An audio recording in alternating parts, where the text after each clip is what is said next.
And we'll just give another couple seconds just to let a few more people jump in. I know we're right at 2 o'clock, but we'll start at 2 o'clock in 30 seconds.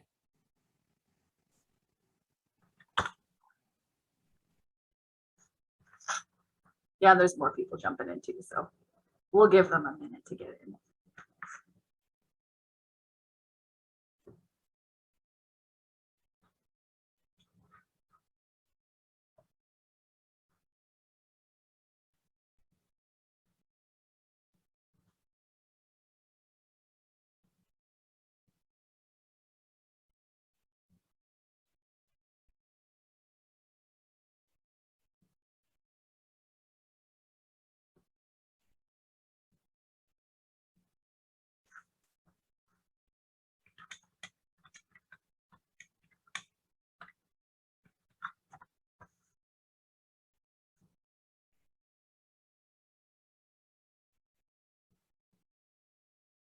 So I guess, you know what, it's 2:01, so we'll start off. So I just want to start by welcoming everyone and thank you for joining us here today for the kickoff of Aurora Research Institute's 2021-2022 speaker series, which again is virtual.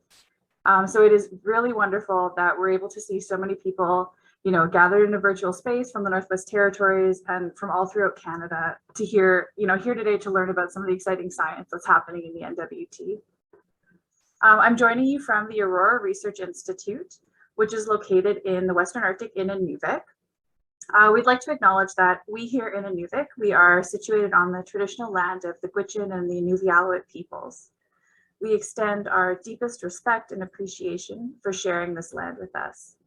Further, we do want to extend, you know, our respect and our thanks and gratitude to all of First Nations, Inuit, and Métis peoples who call the North and call this territory their home.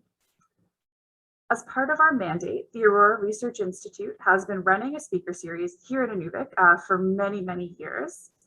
In 2020, we did have to adapt and we turned it into a virtual speaker series, which is kind of exciting because now we're able to have people from all over the Northwest Territories and all over Canada join us to learn about some of the research that's happening in our region. So for this speaker series, we're very happy we're joined by a team from the University of Alberta. So with us, we've got Suzanne Tank, Jaden Smith, and Marina Tashkovich. So before we get started, before I turn it over to our presenters, I just have a few housekeeping details to go over. So just so everyone is aware, the webinar is being recorded. You probably got that notification as you logged in. We're recording it, and then after the webinar, we're going to be able to host it on our website, and we'll share the link with you so you can share it with anybody who wasn't able to attend or review it if you want to, if it was super cool and you want to see more stuff. At any time during the webinar today, you'll have the opportunity to ask questions. So as our presenters are speaking, if you've got a question and you're worried about forgetting it, go ahead and you can pop it into the chat or into the Q&A. So if you just hover your mouse on the bottom of your screen, a little control panel will pop up. So you're welcome to use the chat function or the Q&A function. Feel free to type in there as the questions are coming into your head.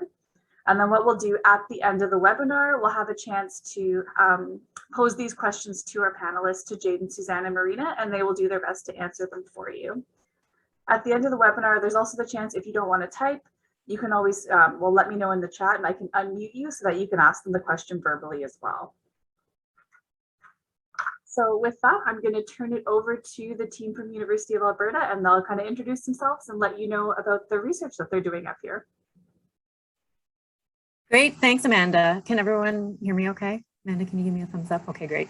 So as Amanda mentioned, this is going to be a joint presentation, a team presentation by Marina, Jaden, and myself. I'm going to kick stuff off, and we're generally going to talk about how permafrost thaw affects carbon movement, carbon cycling, and effects of this within streams in the Western Canadian Arctic. A second here. So just to give you a sense of kind of where we're going to go, as I said, I'm going to kick things off, mostly talking about past research that we've done in our research group. I'll then hand over to Marina, who's going to talk about the effects of the carbon cycling type things that I'll talk about on food web structure in a series of streams. And then Jaden will take over from Marina and talk about work that we've done in kind of a similar region, but a little bit further north around Aquatic, thinking about kind of long-term archives and using water bodies as an archive of kind of past permafrost thaw and carbon cycling questions. Before I get into the meat of our talk, though, I really wanted to pause and acknowledge our various collaborators on this work. So first and foremost, I'd really like to acknowledge the input and the ongoing support for this work from the TEDLIT and Editat Renewable Resources Councils, and in particular, the many community members, in particular from Fort McPherson and Aquatic, who have just been instrumental in this research and have really kind of helped to shape our work. We also have a number of academic collaborators who, Southern academic collaborators, I guess, who aren't here today, but as presenters, but who have certainly contributed, and you'll see these names pop up. In particular, Steve Coquel is a really close collaborator from the government of the Northwest Territories and has really also helped to shape this research. So, just speaking from a personal perspective, one of the reasons that I truly love being, I would call myself an aquatic scientist, is the fact that aquatic ecosystems kind of fundamentally, by definition, by their very nature, integrate landscapes. They really integrate change. So this image here, I have it because I really like this image. It's a southern image. It's an image of the Mississippi River catchment. So this is the Mississippi River as it exits to the Gulf of Mexico. Down here, you can see, the continental US. And you can see this watershed that ranges from, the cornfields of the Midwest through a bunch of major cities. This is Chicago, headwaters in southern Canada. And so you could imagine, right, that change on this land or anything that's happening on this landscape is kind of fundamentally captured by the water that flows over the land, ultimately to streams, to tributaries, and, through this to the larger river systems. So you could, building upon this, you could imagine that you could stand at the mouth of the Mississippi River and, dip a bottle in the river, and you could measure what's in that river, and what you measure could tell you a lot about, change or just kind of landscape composition across all of these various areas. If you were to do this repeatedly over time, you could learn something about, how these processes have changed. You could also, turn your back on the river, look towards the coastal ocean, and, for example, take a pore in the sediments of that coastal ocean. And similar to what, Jaden's going to describe towards the end of this talk, you could use changes in those sediments also to archive change over time. So, just as you can look at your feet and use the chemistry of that water to understand how the ecosystem's functioning, you can also use it to think about kind of the functioning of this really broad landscape. And so what this means is that these aquatic systems are, and again, these are two kind of more southern examples, are critically affected by changes on land, right? So if you impose agriculture or you impose logging, you're going to fundamentally change the signature of stream water. And, as a kind of flip on that, you can use your stream water to understand that change. But they're also kind of then sentinels of change. And if you're measuring change that's happening over a broad enough landscape, some of the processes that happen in water can feed, and in these aquatic systems can really feed back into larger regional and global processes. And I'll talk about this in a little bit more detail in a couple of slides. So those are all kind of more southern examples, but of course this is, particularly pressing, I suppose, in the north and in the context of really rapid northern change. So, of course, as everyone in this audience knows, the Arctic is warming incredibly quickly, much faster than it's warming further south. This is causing, so this is a pan-Arctic projection. You can see kind of Canada, Alaska, Russia here, Greenland, of kind of projected warming or current temperatures, relative to an earlier baseline. As a result of this warming, we're seeing the active loss of permafrost. So this in blue here and further north is current permafrost occurrence. And then in green is projected a couple decades into the future. And this all occurs in the context of northern soils actually holding quite a lot of carbon. So although the North only constitutes 50% of global area, it holds 1/3 of the globe's soil carbon stocks.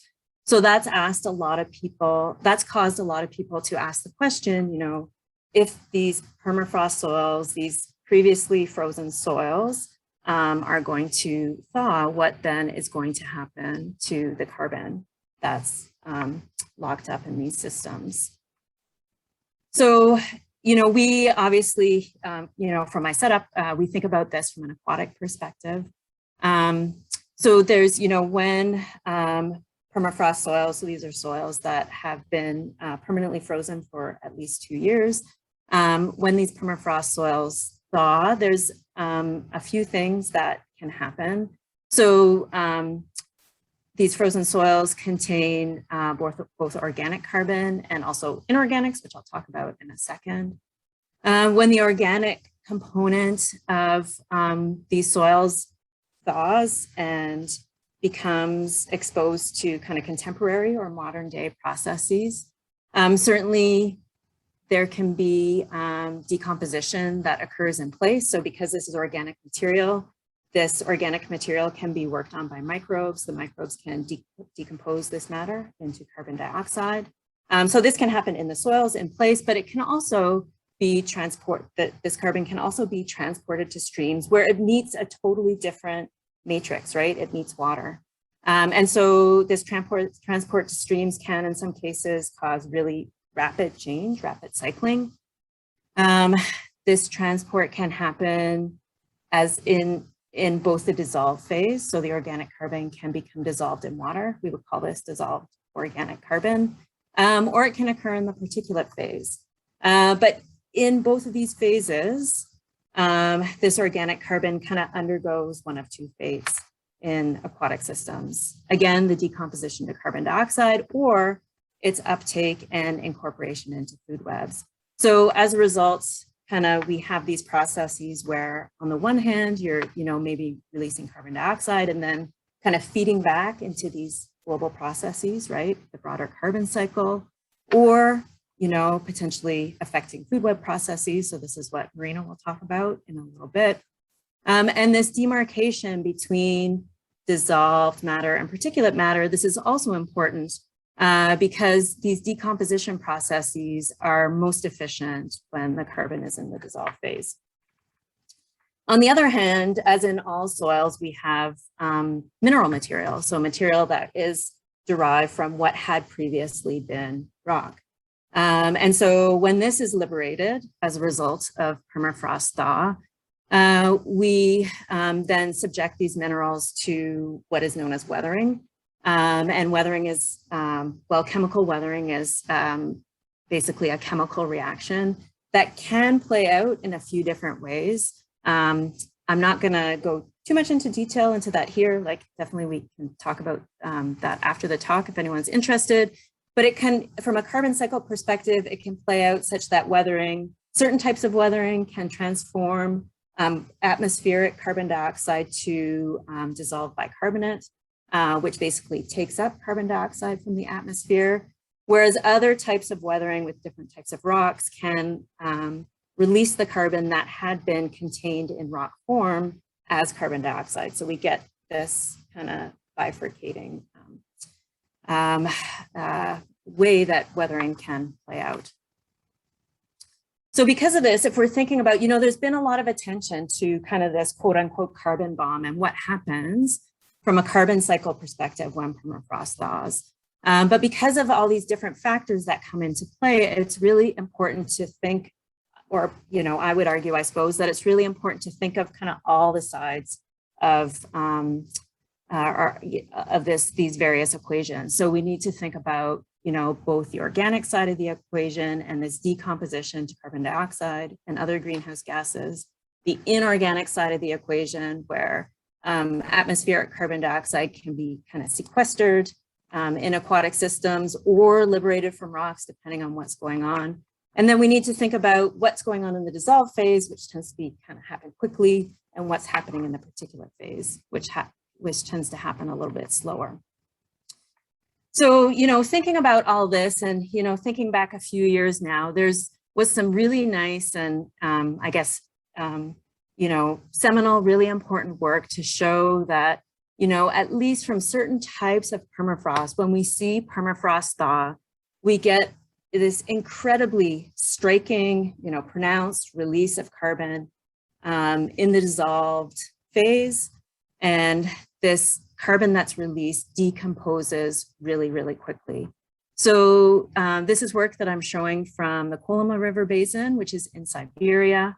And this figure over here shows the organic carbon in the dissolve phase from kind of non-permafrost thaw affected streams. So this is concentration on this axis, and from permafrost thaw affected streams. So you can see this huge increase in organic carbon that's being released. And then these authors incubated this organic matter over time, and you can see this kind of decomposition that's happening where the organic carbon that's been released is being transformed to CO2. This here is just a blow up of this top panel.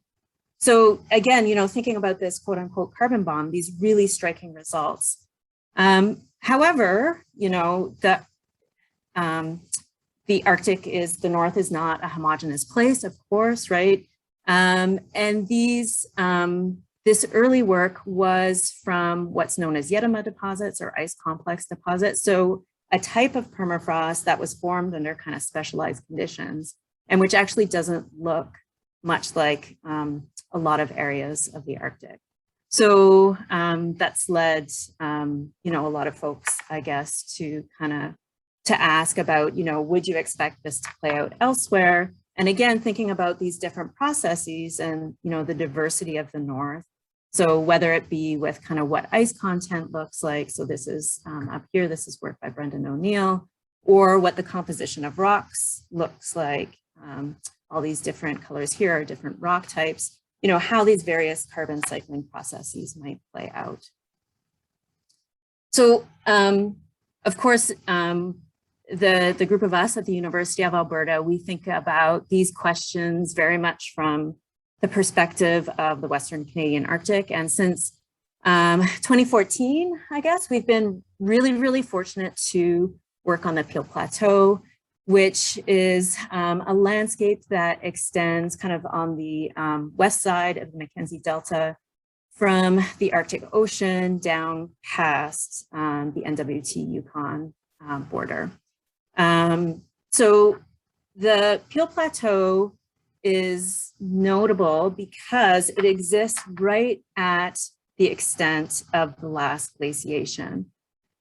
So what this means is that briefly, a few tens of thousands of years ago, ice sheets kind of advanced, you know, past the Mackenzie Delta over the Peel Plateau, sat on the plateau for several thousand years, but, you know, in the grand scheme of things, fairly briefly, and then receded. And so because this occurred right at the edge of the last glaciation, there's kind of two things that happen. First, a whole bunch of glacial till, basically ground up rock, was deposited across the plateau. And then with this kind of advance and retreat, a lot of what's known as kind of relict massive ground ice was left or was deposited within the plateau, which means that when permafrost thaws, when we get warming across the Peel Plateau, we get these kind of very numerous and fairly catastrophic thaw features, as I'm sure many people on this call from, you know, the Inuvik area and elsewhere in the territories will know. So this image on the left is really nice early work by Denis Lasselle, kind of quantifying thaw slumps in the area. Some of you maybe will recognize this more recent work by Steve Coquel and colleagues that shows kind of a heat map of where thaw slumps and permafrost thaw is occurring. But you can see this kind of really hot spot of thaw across throughout the Peel Plateau. And so here are kind of some images that show these slumps and how they're progressing over time. You know, and although there's been slumps that have existed on this landscape for many decades, certainly they're, you know, these features are very active and actively growing and, you know, can reach hectares in size. This image here is of a slump near the Dempster Highway, just west of Fort McPherson, and so some of you will maybe recognize that. So what this means from a carbon cycling perspective, right? This advance and retreat at the last glacial maximum means that at depth we have in this region we have permafrost that both contains massive ground ice, but that is almost entirely composed of glacial till that froze almost immediately upon retreat, upon glacial retreat. So this deep permafrost doesn't have a lot of organic matter in it at all. It's very inorganic. At the surface, of course, we have an active layer. So this is the component of the soil column that is actively freezing every winter and then thawing every summer. And then in between this deep till and this shallower active layer, we have what's variably referred to as like a Holocene origin. So origin about 12,000 years ago or so, relict active layer. So this comes from a period in time when the climate was a little bit warmer, the active layer was deeper. And so we have the incorporation of organics that occurred as soils developed at that time. And then when things cooled off again, until they started warming more recently, the permafrost kind of reformed. And so that organic stuff was contained within permafrost. So across this region, the work that I'll talk about over the next few minutes and that Marina will talk about is mostly taken part at a series of focal sites, again, just west of Fort McPherson. So in the Stony and the Vetrico catchments, we chose our sites to range in size to capture kind of this diversity here. And have a study design, generally speaking, where at each slump feature, we sample runoff water from within slumps, we sample the upstream site, and then we sample kind of downstream of all slump inputs. So it would be kind of even further along here to see what the effect has been on stream systems. And so, you know, the first finding, and this isn't, you know, by any stretch of the imagination, new to our research group, is the fact that we get, you know, with this, you know, really striking change in what streams look like. So this is a slump inflow here that you can see in this image, right, from a very clear upstream system to an extremely turbid downstream system. So in addition, in kind of concert with this change, we see this orders of magnitude, or, you know, 100 to 1,000-fold increase in total carbon contained within streams at these slump sites.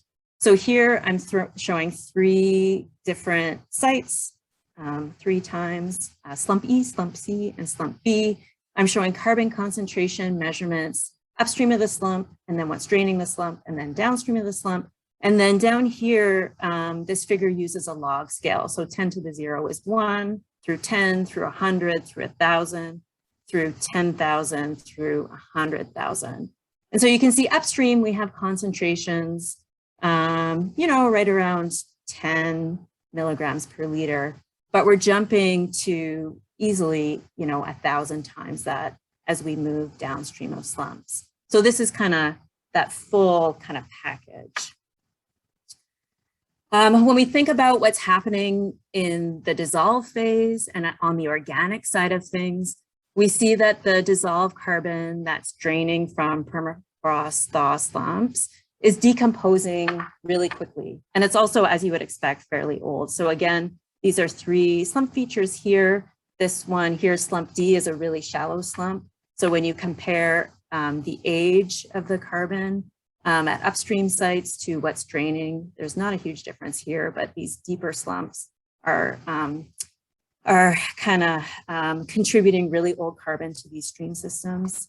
And then here on this left panel, I'm showing percent degradability over 28 days. This is really nice work that Kara Littlefair did. And so you can see comparing upstream to slump runoff, this big increase in degradability. But despite this, we see, like when we look at this in a little bit more detail, we see that, you know, certainly where this carbon comes from seems to make a difference. So this is, I just wasn't able to cut this panel down into something more manageable. So I'm showing a little bit more information than is required, I suppose. But if you perhaps just focus on one panel, what I'm showing here is an incubation experiment that Aaron McDonald did that took leachates from the active layer, that deep Pleistocene, that till layer, and the middle Holocene layer, and looked at, this shows oxygen generation, but this is basically the same as carbon loss because they happen at the same time as each other from one slump site. And you can see where the carbon comes from matters in terms of how quick this decomposition happens. And this is true overall, or over here, we're normalizing to the amount of carbon present. We still see those differences. So, you know, overall, what we're seeing is maybe the same in these Peel Plateau streams is maybe the same as has been seen elsewhere in the Arctic. But, you know, when you take a step back and think about where the carbon is coming from at these low concentrate, or the form of the carbon that we see at these low concentrations upstream versus what's coming in from slumps, we see that this dissolved organic component, which is really important upstream, even if it happens in fairly low concentrations, really isn't an important part of the response. So, you know, not surprisingly, when you go from a clear water stream to something that's really turbid and sediment laden, most of the carbon, whether it be organic or here this abbreviation shows inorganic, is in the particulate form, is attached to sediments. So the question then becomes, if most of the organic material being released by thaw slumps in this region is in the particulate form, what happens to that? So this is some really nice work that Sarah Shaquille has done looking at particles, particulate carbon, and decomposition. Here, this figure compares, again, in incubation experiments, how that carbon is being degraded, and she compares dissolved carbon to particulate fraction, and then the particulate carbon, and then this is the total fraction. And so you can see on this figure, this just shows different size fractions that maybe aren't important for this talk, but you can see in the dissolved fraction, we get this loss of carbon, just like I've showed previously. But in the particulate fraction, we're seeing either really no change or sometimes even an increase. And so this is true kind of in this specific incubation experiment I'm showing here. It's also true across a series of slump sites that I'm showing over here. So this is carbon change on this axis and showing either really no change or maybe a bit of an increase. And what this suggests to us is that if there's decomposition happening in the particulate carbon, it's happening really slowly. And probably there's something else going on that's allowing the bacteria, because we don't have sunlight in these experiments, so there's no photosynthesis, the bacteria to synthesize new carbon. And we think maybe all the ions and the nutrients that are being released by slumping are allowing what we would call chemosynthesis, which is an inorganic kind of photosynthesis, to occur. And then another thing that Sarah has shown, build really closely in collaboration with Steve Coquel, and very much building on his work, is that given these potential decomposition rates of the so Steve's done some really nice work showing that certainly as the area of a slump increases, the volume excavated increases, But of this material that's excavated, very little of it stays in the stream. Most of it's actually deposited on debris tongues. So as much as 50% just ends up in this kind of long-term repository that sits on the side of the stream. And given decomposition rates, it seems like this material, this organic material, is probably going to sit on the landscape unchanged for centuries, maybe even millennia. So in this kind of grand scheme of things, right, if we're thinking about the organic side and the inorganic side and the dissolve phase and the particulate phase, we know that there's a ton of organic matter that's being released into active cycling as a result of slumping, but most of this is in the particulate form, and the particulate stuff doesn't seem to be breaking down all that, being decomposed all that quickly. In fact, there might be other processes that enable organic matter to be produced rather than decomposed to CO2. And a lot of it seems to sit around kind of for long time frame, seems likely to sit around for long time frames on this landscape. So then kind of the one outstanding question, and I just have a couple slides till we flip over to Marina, is then what happens, you know, this is the organic side of the story, what's happening over here on the inorganic side of the story. And so this is really nice work that Scott Zolkos has done, thinking specifically about chemical weathering. He did some really nice work looking at weathering processes, again, using this kind of framework. And he found that when he looked at carbon dioxide production, again, upstream of slumps and,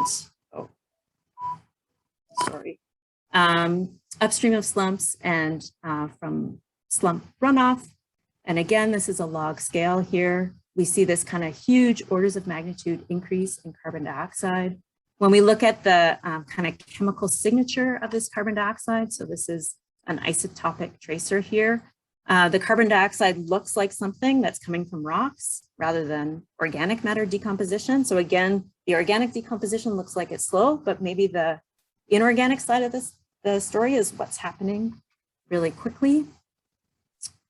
But this is a process, again, that it seems like it happens really fast. So we see this sort of burst of carbon dioxide that's being produced right downstream of slumps. But when we compare upstream carbon dioxide concentrations, so this is kind of a variety of slump sites, and kind of you can look at the measured carbon dioxide concentrations here, and then this was a model we were using. When we look at upstream carbon dioxide concentrations and downstream carbon dioxide concentrations, so like compare here to even just down here, these concentrations are pretty similar. So it's just in this kind of this hot zone of the slump where we're seeing lots of carbon dioxide. The ions that are produced by rocks, so this is bicarbonate here, do travel fairly far downstream to affect downstream systems, but that quick cycling of carbon dioxide happens pretty quickly. And then one last slide, just to think again about debris tongues and this long-term reservoir. So again, it seems like, you know, from work by Steve and then kind of other biogeochemical work that we've done in our group, although this, you know, these sediments will stick around for the long term, from an inorganic perspective, they seem like they're fairly reactive.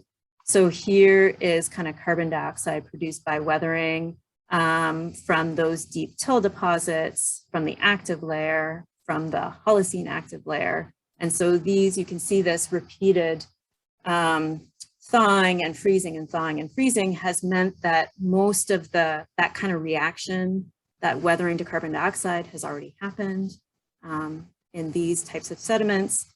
But in this deeper layer and also in the debris tongue, it looks like we have lots of reactivity. So maybe a long-term source of chemical reactivity there. So I'm going to turn it over now to Marina, who's going to talk a little bit more about, who's going to think about the organic carbon side of things, but talk a little bit more about how this affects ecosystem function. I'll transition past my summary slide here. Okay, great. Okay, thank you. All right, so yeah, Suzanne said, I'm gonna be talking about the work I was able to do this summer while living in the Northwest Territories, which involved, exploring some of these aquatic food web responses to this permafrost thaw activity across the Peel Plateau. And Suzanne will help me with the slides.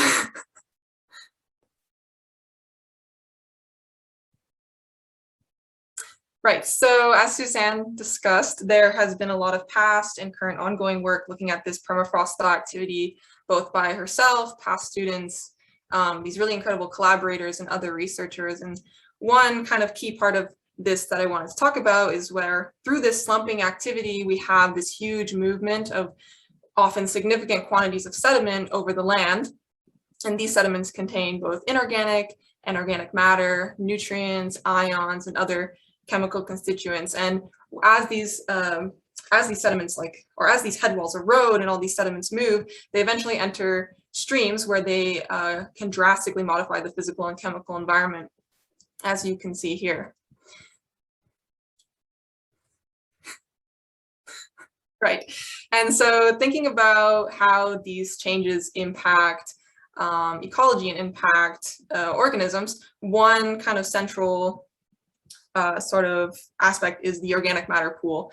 And so from the schematic here, you can see how the organic matter pool is quite centralized, and it can consist of, coarse and fine, so kind of like this particulate matter as well as dissolved.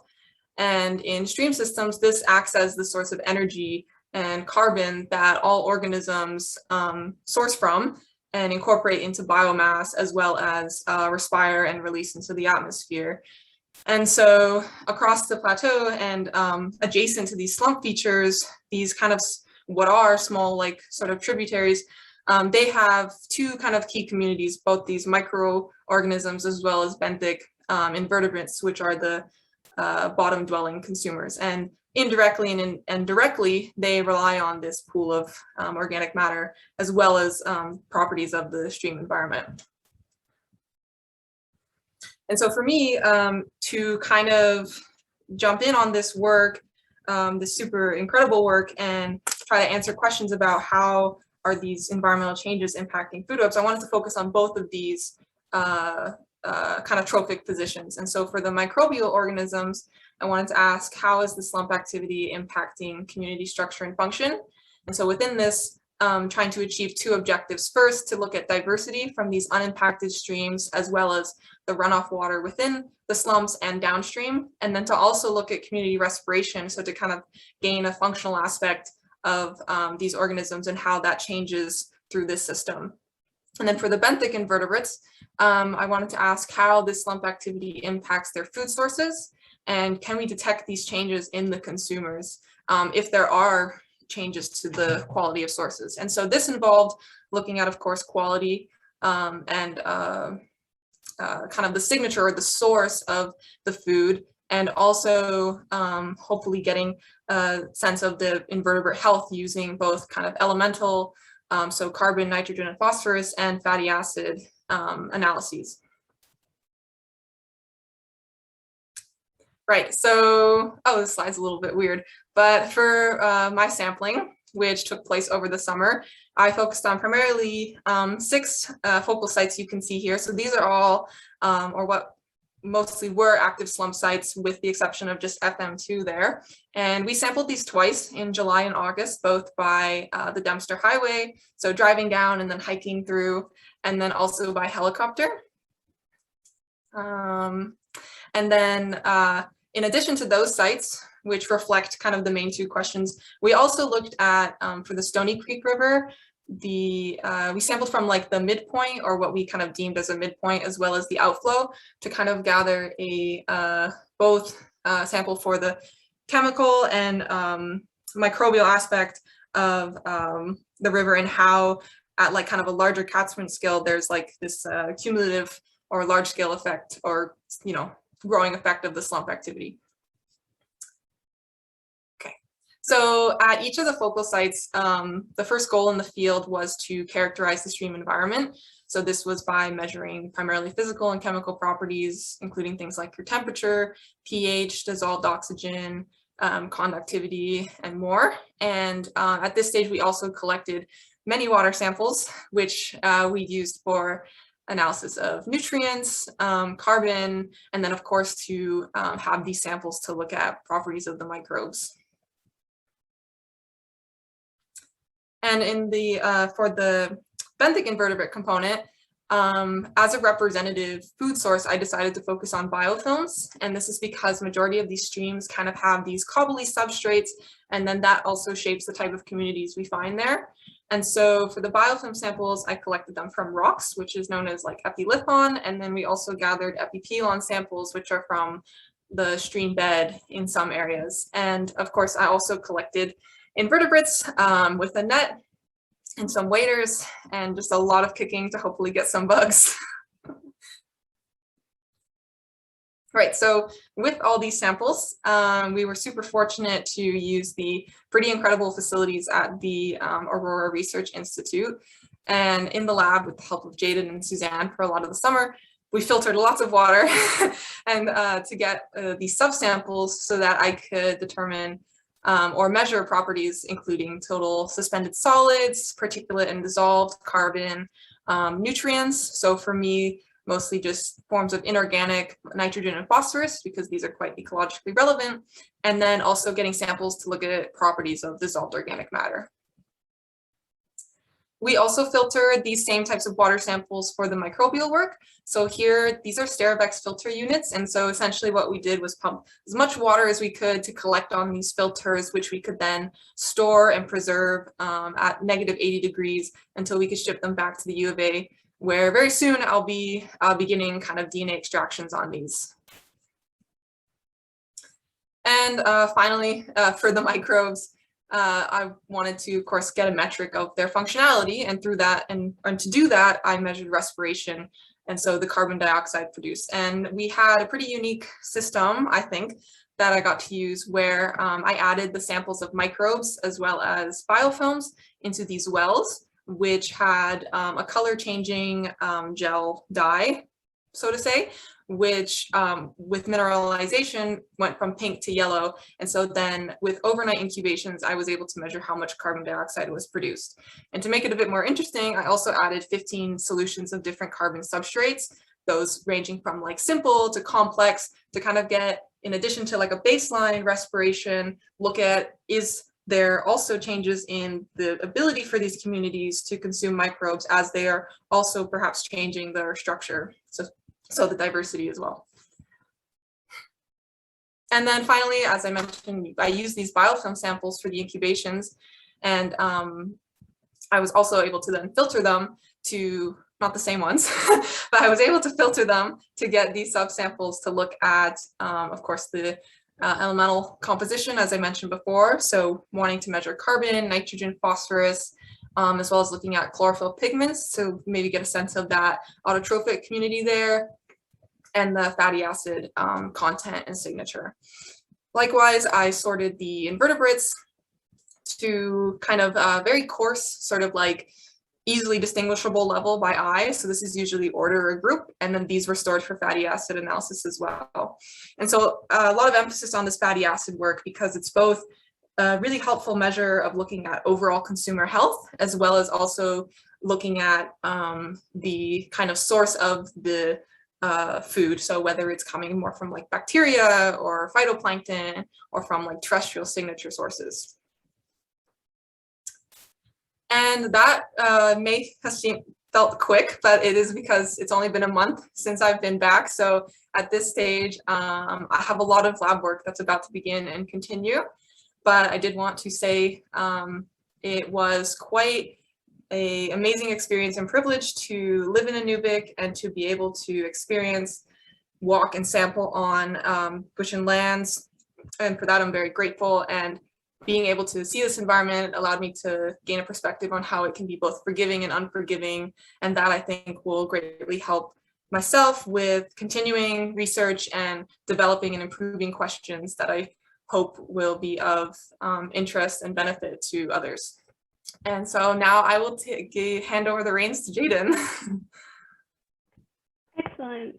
Thanks, Marina, and thanks, Suzanne, for setting up the great portion of the first part of this talk. So I want to shift gears a little bit and talk more about the Willow River catchment, which is the area that I'm looking at, and how it's been impacted by permafrost thaw over the past 30 years or so. Yeah, so Suzanne's helping me with the slides too. Cool. So a brief sort of history of what's happened in this area. So the Willow River has been impacted by these permafrost landslides, and land users and researchers have noticed a dramatic change within the Willow River catchment that has caused this lake that you can see in the right of the screen that's known as Willow Lake, and it's located just on the edge of the delta. And as you can see, it's pretty much completely infilled with sediment. So these changes within the system have been found to be caused by a series of permafrost landslide features, such as retrogressive thaw slumps, which is pictured here on the left, shallow slides, and deep translational failures. So the changes within this system kind of launched a need for further work to be done, and that's where my project comes in. So the Willow River catchment is 800 square kilometers, and past work by Coquel et al. Have found that 40% of the stream networks within the system have been impacted by thaw slumps, and that the frequency of these events have led to an increased amount of sediment, resulting in the rerouting of the river to flow into that Willow Lake. So you can see in this map over here, the red is highlighting the main stem, and yeah, in the box there is where the Willow Lake is, and then the abandoned channel is in that sort of navy blue off to the right.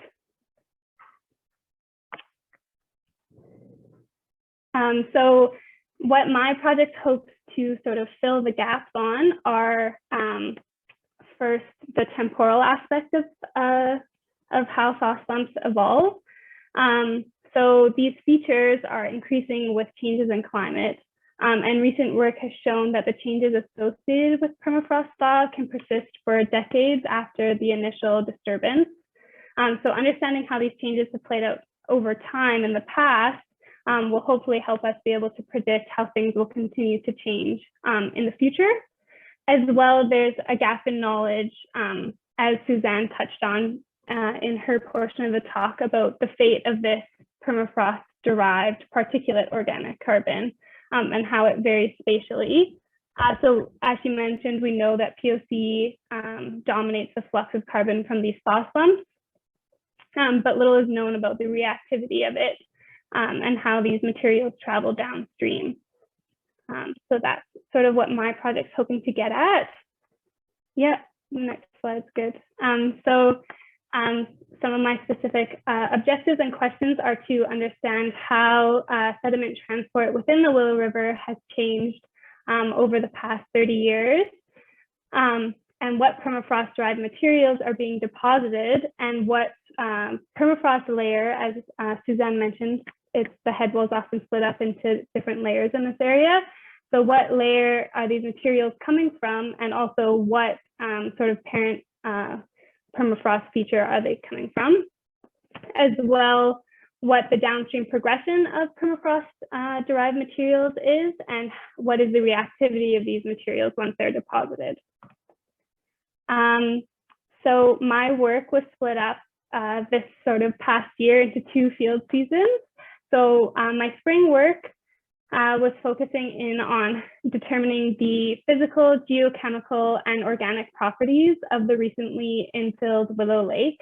So getting at sort of what's being deposited in that area, as well as contrasting the near surface deposition with further down sediments to get at that temporal sequence, and also comparing that to the parent materials, so the permafrost thaw features that are occurring upstream of the lake. As well, I wanted to look at how not only this is impacting Willow Lake, but other connected delta lakes in this area. So getting a temporal profile of those sediments in the connected systems, as well as looking at how wind processes are distributing sediments in this area, in the depositional area.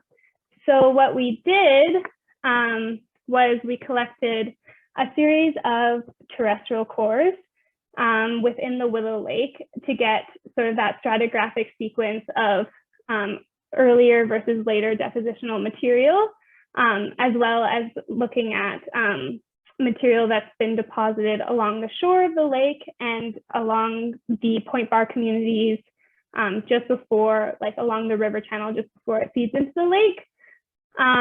We also collected material from the headwalls of some major retrogressive thaw slumps and landslide features within the Willow River catchment. And then to get at that, the lakes adjacent to this Willow Lake that were actually still had water in them, we took some gravity cores of those. And then we also took snow samples to get how the wind is dispersing the material within this system. So then this summer, we had some different objectives, but also some similar connected ones. So I wanted to assess how changes in water chemistry occur as it flows through the system, as well as identifying what materials are being transported through the system and where they're being deposited. And then continuing to build upon this inventory of parent material, I wanted to compare how these materials that are deposited along the river network are comparing to those parent materials. So what we did here was we collected bulk water samples to analyze for water chemistry, as well as to analyze the suspended materials in the water.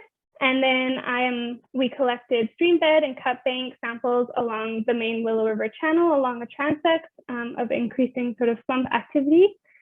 And then we also collected bulk sediment samples from large permafrost landslide features like thaw slumps or rotational features.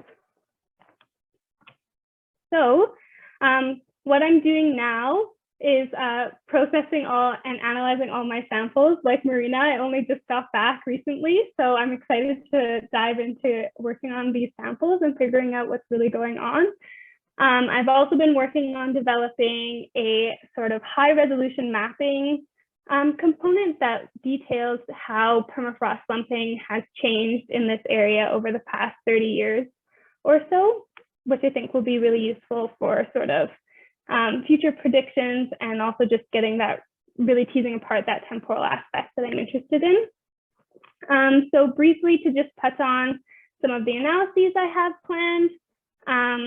So I have several planned to tease apart the physical, geochemical, and organic carbon properties of various sediment samples that were collected in Willow Lake, as well as along the Willow River channel, to get a holistic understanding of where these deposited materials are derived from and the impact that they have on ecosystem function at the local and ecosystem function and the local and global carbon scales. What I did with the water was, what I did with the water was centrifuge it down to get the suspended sediment, which will be analyzed in the same way as those bulk sediment samples.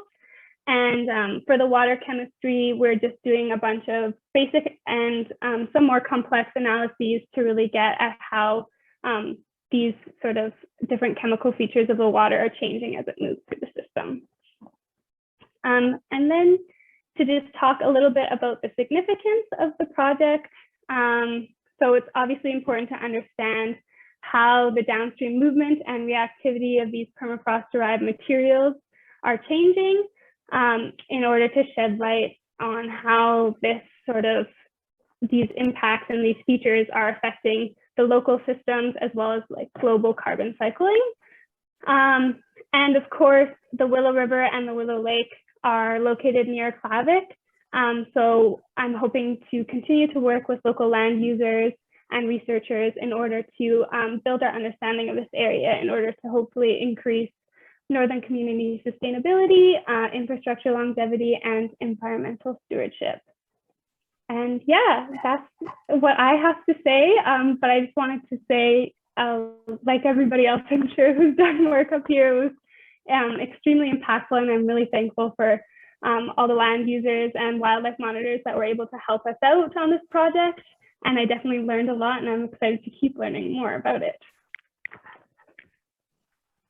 Awesome. Thank you so much, Thanks. Jaden, Suzanne, and Marina. I just want to be aware of the time. So we do have a couple questions that came in over the chat while you're presenting. So I'll give those to you guys now. The first one, I think, Suzanne, came in when you were talking about carbon dioxide production. So with an increase in carbon particles entering the ocean, would this result in the Arctic Ocean no longer becoming a carbon sink? Given that the ice pack is dissolving and albedo rates of the water will decrease as a result, could we see greater ocean warming and more carbon particulate release into the atmosphere? Yeah, so that's a great question. I'm going to preface my answer by saying I'm not an ocean person. Scientists always say this, right? We do like this one tiny component and then don't want to talk about other very closely related questions. So I don't really feel like I can comment about like how the ocean will transition to be a carbon sink or not a carbon sink overall. I guess what I can say is that certainly what we see released from slumps, we expect to, so even though most of that particulate stuff, ends up over the short term kind of sitting on the landscape, it's also always being eroded away, right? So it's this long-term repository. So I guess what I would say we can expect is this kind of long-term increase in sediments with the associated organics that are kind of bound to them flowing downstream and then kind of flowing, to the Peel and through that to the Arctic Ocean. And all along that transect, we expect, so the particles are breaking down slowly, but they are breaking down, right? So we have this organic carbon that used to be in permafrost that's now part of the modern day kind of cycling that's happening. And so that decomposition that's happening, whether it's in the water as it's traveling to the ocean or even in the ocean sediments, once it kind of makes it to the ocean itself, is gonna increase CO2 and kind of decrease that carbon sink. Yeah, so I would, it does play into these broader processes. Thanks, Suzanne. Just with the timing, so I'm going to say if anybody else does have any other questions, you can email us at research@auroracollege.nt.ca. I do want to respect everybody's time that we've only got an hour today. However, please send us an email if you want more information, and we are happy to connect you with Suzanne and Jaden and Marina.